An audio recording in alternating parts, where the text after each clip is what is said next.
মারাত্মক দুর্ঘটনার কবলে বিয়ে বাড়ির শোভাযাত্রা। নিমেষেই বিয়ে বাড়ির সমস্ত আনন্দ পর্যবসিত হলো নিরানন্দে। বিয়ে মানেই মানুষের মনে কত আশা আকাঙ্ক্ষা, কত ভালো লাগা, কিন্তু নিজেদের কোনো দোষ না থাকা সত্ত্বেও রক্তাক্ত ঘটনার সাক্ষী হতে হলো। মৃত্যু, হাহাকার, শোক, আঘাত কোনোটাই বাদ গেল না। গত মঙ্গলবার ঘটনাটি ঘটেছে উত্তরপ্রদেশের মুজাফফরনগরে। হেমা ও অঙ্কুর নামের দুই যুবক যুবতীর বিয়ে হচ্ছিল সেখানে। বিবাহ বাসরে যাওয়ার জন্য একটি গাড়িতে উঠেছিলেন হেমা, সঙ্গে ছিল আত্মীয় স্বজন, বন্ধু বান্ধব, ব্যান্ড পার্টি। ঠিক একই সময় বরকে নিয়ে বরযাত্রীও শোভাযাত্রা করে বিয়ের মণ্ডপে যাচ্ছিল।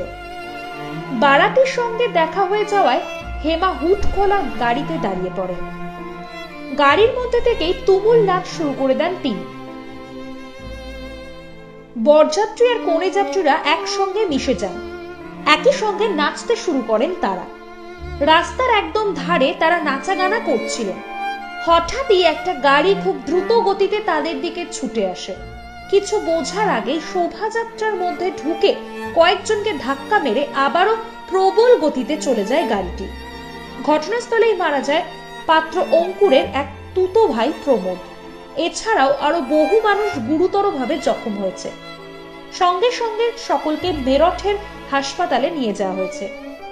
সে সময় বরকনের শোভাযাত্রার ভিডিও করছিলেন অনেকেই, ফলে গোটা ঘটনাটি ধরা পড়ে যায় ভিডিওতে। সেই ভিডিও সোশ্যাল মিডিয়ায় পোস্ট হতেই একেবারে ভাইরাল হয়ে উঠেছে। চলুন দেখাবো সেই ভিডিও আপনাদেরকে।